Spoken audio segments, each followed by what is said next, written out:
क्या, क्यों, कैसे, आपको क्या चाहिए, आपको क्यों चाहिए, आपको कैसे चाहिए। सबसे पहले तो क्या चाहिए आपको। आप अपने खेत में अरहर चाहते हैं कि चना चाहते हैं कि मसूर चाहते हैं, गेहूं चाहते हैं, सरसों चाहते हैं, बैंगन लगाना चाहते हैं, टमाटर चाहते हैं, आपको चाहिए क्या।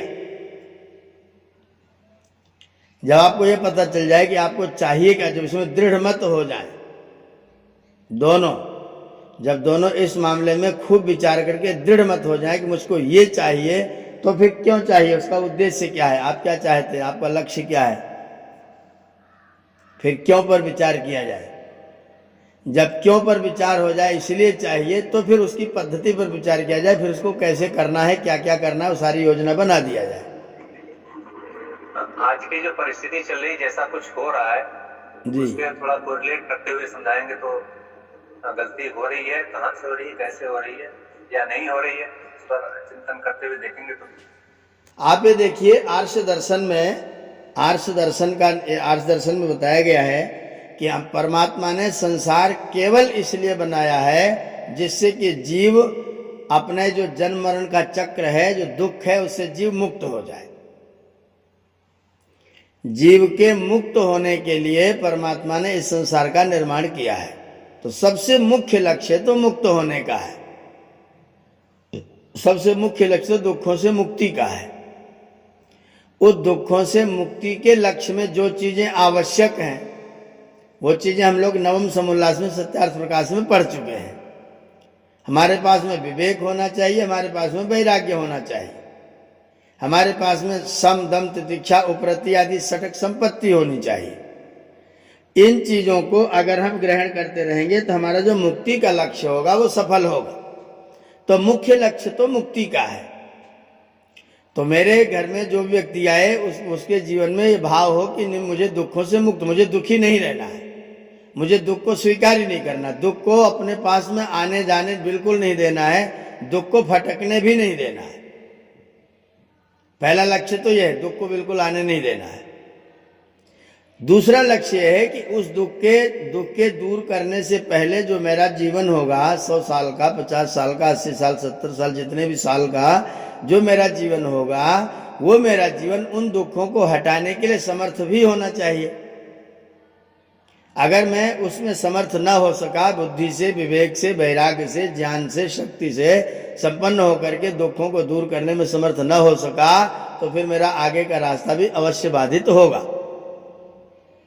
तो जो जीवन का मुख्य लक्ष्य है उसकी प्राप्ति का विचार सर्वप्रथम किया जाए, उसको सर्वोच्च रखा जाए, और उस लक्ष्य की रक्षा के लिए, उस लक्ष्य की सुरक्षा, जैसे मुझे पास होना है परीक्षा में, साधारण सी बात है, किसी विद्यार्थी ने लक्ष्य रख दिया कि मुझे इस बार अपनी परीक्षा में पास होना है, और इस पास होने में मुझे 80% नंबर चाहिए, मुझे 80% नंबर चाहिए, उसने अपना लक्ष्य रख लिया। अब उस 80% के लिए मुझको पढ़ना कितना चाहिए, कितनी देर तक पढ़ना चाहिए, कैसे पढ़ना चाहिए, उसका तरीका क्या होना चाहिए, वो सारी की सारी पद्धति उसको फिर विचार करके रखना पड़ेगा। तो सबसे पहले तो लक्ष्य निश्चित कर लिया जाए, और उस लक्ष्य की सुरक्षा के लिए जो साधन है, जो उसके व्यवधान है, उनको दूर करने की मेरे अंदर चेतना होनी चाहिए, मेरे अंदर सामर्थ्य होनी चाहिए। आलस्य आएगा, ऋतु परिवर्तन होगा, कभी बारिश होगी, कभी सर्दी आएगी, कभी गर्मी आएगी, कभी अध्यापक नहीं आएंगे, कभी मेरे पास किताब नहीं होगी, कभी बिजली नहीं होगी, कभी अंधेरा होगा, ये सारे व्यवधान हैं। उन व्यवधानों को मैं दूर कैसे करूँगा, उसके लिए मेरे पास में शक्ति चाहिए, ज्ञान चाहिए। तो ज्ञान पूर्वक, शक्ति पूर्वक अपने व्यवधानों को मैं दूर कर सकूं, इसके लिए मेरी सामर्थ्य भी परमात्मा दे, जिससे मैं अपने लक्ष्य की प्राप्ति करने में समर्थ हो सकूं। तो मुख्य लक्ष्य तो वो है। आज हमारे विचार में मुख्य लक्ष्य कुछ नहीं होता है। संतान के आने से पहले प्रायः कुछ विचार नहीं होता है, और बाद में जो कुछ होता है, जो मुख्य लक्ष्य धन का होता है। मकान अच्छा बन जाए, बेटा बैठा हुआ है, सारी चर्चा, मकान अच्छा बन जाए, गाड़ी हो जाए, इसका विवाह हो जाए, उसका विवाह हो जाए, या खूब सारा धन हो जाए, मेरे पास तो पैसे नहीं है, सारी चर्चा धन को लेकर के होती, ज्ञान को लेकर के, विवेक को लेकर के, वैराग्य को लेकर के घर में कोई लोग, प्रायः माता पिता लोग नहीं चर्चा करते हैं। सारा मस्तिष्क धन की ओर होता है। बच्चे को पैरों पर खड़ा करना माने नौकरी लगा देना, धन कमाने की व्यवस्था कर देना। पैरों पर खड़ा कर देने का मतलब ऐसा हो जाए कि बिना किसी गुलामी किए व्यक्ति को कमा सके, खा सके, खिला सके। वो पैरों पर खड़ा होने की बात हम नहीं सोचते हैं। पैरों पर खड़ा होने का मतलब है नौकरी लग जाए, धन कमाने लग जाए, जान बिल्कुल ना हो, बल बिल्कुल ना हो, शरीर मरियल हो जाए, दिखाई न पड़े, सुनाई न पड़े, सब कुछ हो जाए, पैसा आते रहना चाहिए। वर्तमान में हम लोगों ने ये लक्ष्य रखा हुआ। इसलिए लोग कहते हैं कि ये तो अर्थ प्रधान युग है, इसमें तो अर्थ से ही सब काम होगा। अर्थ प्रधान कोई युग नहीं होता है। अर्थ प्रधान हमारे आपके विचार होते हैं। जिसको हम प्रधान बनाते वही प्रधान हो जाता है। आप धन को प्रधान बनाएंगे, धन प्रधान हो जाएगा। आप विद्या को प्रधान बनाना प्रारंभ कर दीजिए, विद्या प्रधान हो जाएगा। आपके जीवन में धन को मुख्य बनाएंगे, आप धन प्रधान हो जाएंगे।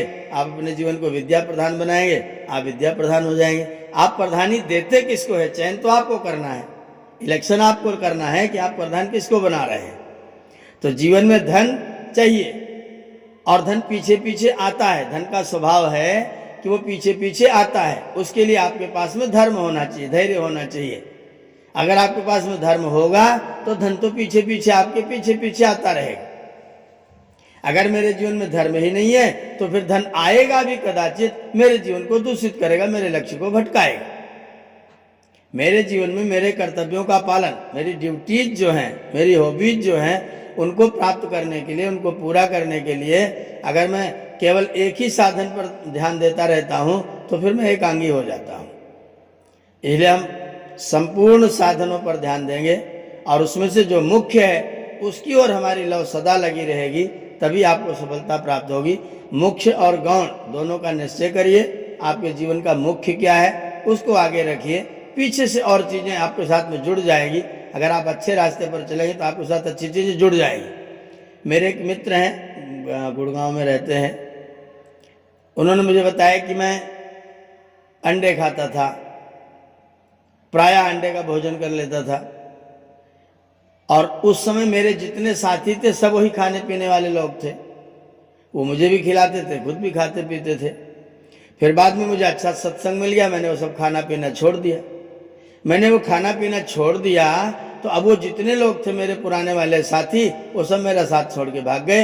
अब मेरे घर में वेद पाठी आते हैं, मेरे घर में विद्वान आते हैं, अब मेरे घर में सन्यासी आते हैं। अब मेरी मित्रता की सूची मेरे मोबाइल नंबर में विद्वान लोगों के, सारे लोगों का नंबर है, फोन नंबर है।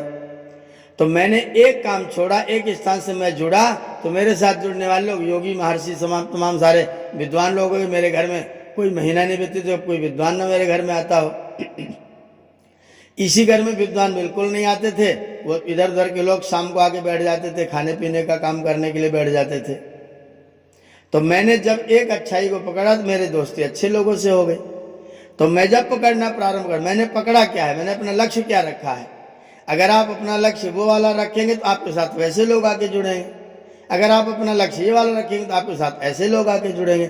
आपने किसको लक्ष्य माना हुआ है वैसे लोग आपके साथ में आकर के जुड़ते जाएंगे। उनसे आपकी मित्रता होगी, उनसे आपके संबंध बनेंगे, वो आपके घर आएंगे, आप उनके घर जाएंगे और आपकी जो व्यवस्था होगी, जो चिंतन विचार होगा, उसके लिए वातावरण स्वयं बनता चला जाएगा। बस आपको थोड़ा सा एक कदम आगे बढ़ाना है, पीछे पीछे सब चीजें आएगी। आपके पास सत्संगी आएंगे, आपके पास विद्वान आएंगे, विद्वान लोग आपको मिलने लग जाएंगे। जिन जिन जिन ढूंढा तिन पाइया। जब आप चाहते हैं, लेकिन आपको एक कदम आगे बढ़ना पड़ेगा। अगर आप आगे एक कदम किसी बात को महत्वपूर्ण बना करके नहीं चलते, ऐसा नहीं दुनिया में सब कुछ खराब है। दुनिया में सब तरह की चीजें, अच्छी भी चीजें, बुरी भी चीजें हैं। आपको क्या चाहिए, आप जिस रास्ते पर चलेंगे आपके साथ उस तरह के लोगों की मित्रता और दोस्ती होना शुरू हो जाएगी। वैसे लोगों का आपका क्राइटेरिया बन जाएगा, वैसे लोग आपके अगल बगल में होने लग जाएंगे। आपकी मित्रता सूची में उन लोगों का नाम आ जाएगा जो आपके विचार के लोग हैं। मैं तो कहता हूँ अगर किसी बच्चे की परीक्षा करनी हो, किसी बच्चे का चरित्र जानना हो तो उसके बारे में कुछ मत सोचिए, उसके मित्र देख लीजिए कौन कौन है। उसका मोबाइल खोल लीजिए और उसके मित्रों की सूची पढ़ लीजिए, उसके मित्र कौन कौन लोग हैं। आपको पता चल जाएगा व्यक्ति का चरित्र कैसा है। मैं बच्चों को गुरुकुल में भर्ती करता हूँ, उसके बाद सब बच्चे इकट्ठे बैठे होते हैं। मैं ये देखता रहता हूँ कौन बच्चा किसके साथ में दोस्ती कर रहा है, तो मैं जान लेता हूँ इसका कैसी रुचि, इसका कैसा स्वभाव है। फिर उसको जानने के लिए उसके आचरण की व्यवस्था करने कुछ नहीं, उसके मित्र कौन लोग बनते हैं जो पहले से रह रहे हैं यहाँ पर, उनका कैसा स्वभाव है। तो जो आने वाला व्यक्ति, उसके स्वभाव का पता आपको अपने आप चल जाएगा। मित्र सूची आपके सब व्यवहार को प्रसिद्ध कर देगी। तो आप जैसे रास्ते पर चलेंगे उस रास्ते के लोग आपके साथ में आकर के जुड़ जाएंगे। वो बड़े कम होंगे लेकिन आपके साथ वही लोग जुड़े रहेंगे जैसा आपका रास्ता होगा। अगर आपका रास्ता उसी तरह का तो अपना लक्ष्य बनाइए और उस लक्ष्य पर अपने आप आगे बढ़ करके चलना प्रारंभ कर दीजिए। भले ही आपको अकेले चलना पड़े, चिंता करने की कोई ज़रूरत नहीं है। जब आप अकेले चल जाएंगे तो आपके पीछे आने वाले लोग, आपका साथ देने वाले लोग, आपको सहायता देने वाले लोग तमाम सारे आपको मिल जाएंगे। बस आपको अपना चरित्र, अपनी चाल नहीं बदलनी है। अगर आपने अपनी चाल बदल ली तो फिर आपको वैसी ही बेढंगी चाल वाले लोग आपको मिलते रहेंगे। तो अपना लक्ष्य निर्धारित करें, जो कि मुख्य लक्ष्य दुखों से मुक्ति, दुखों का छूटना। मुझे संसार में दुखी होकर नहीं रहना, नहीं रहना और नहीं रहना, ये संकल्प कर लीजिए। संसार में दुखी होकर नहीं रहना, इसका मतलब मैं मुक्त होने की लालसा में जुट गया हूँ, मैं मुक्त होने के चांस में लग गया हूँ। अगर आप सोचते हैं कि मैं धन कमाने से दुखी नहीं होऊंगा तो आपका विचार बिल्कुल गलत है। धन कमाने से दुखी होना, सुखी होने से कुछ भी लेना देना नहीं। आप उस धन का सदुपयोग कैसा करते हैं, आप उसको कमाते समय रास्ता कैसा अपनाते हैं। अगर धन आपका रास्ता ठीक है, आपका सदुपयोग ठीक है, तो धन आपको सुखी करेगा। वही धन अगर आपका रास्ता गलत है और आप उसका दुरुपयोग करते हैं, वो धन आपको दुखी भी करेगा। इसलिए धन साधन नहीं है, आपके विचार आपके साधन है। उनको आपको प्रबल बना करके रहना पड़ेगा, उनको आपको मजबूत बना के रखना पड़ेगा। अगर आपका विल पावर, आपकी विचार शक्ति, आपकी धारणा शक्ति मजबूत है तो बाकी सब चीज़ें गौण बन करके आपके पीछे पीछे चलेंगी और आपके सहयोगी बन जाएंगी, आपकी सहायता करेंगी। जी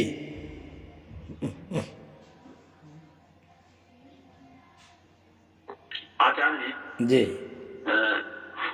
मतलब जैसा कि हमने सुना है और सब बोलते भी हैं, अति किसी चीज का होता है, चाहे अति भोजन का हो जाए या अति, तो अति यदि कोई चीज का होता है तो उससे भारीपन होता है, और भारीपन से फिर थकान होता है, थकान से फिर आलस्य होता है, आलस्य से फिर लोभ होता है, और लोभ ही सारी समस्याओं की जड़ होती है। तो इसका संतुलन कैसे किया जाए? अति ही तो है।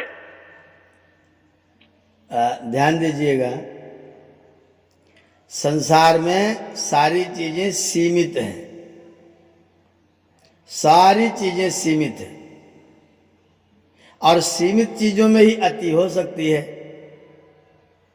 सीमित चीजों में अति, जैसे आपका पेट है, वो 1.5 लीटर लगभग उसमें भरा जा सकता है। अब जब आप उसे 2.5 करेंगे तो फिर खराब होगा। तो जिसकी सीमा होगी उसमें अति होगा, जिसकी सीमा ही ना हो उसमें क्या अति होगी।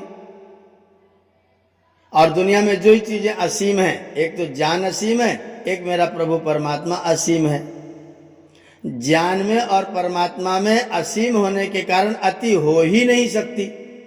बाकी दुनिया की जितनी चीजें सबकी सीमा है और सब में अति हो सकती है।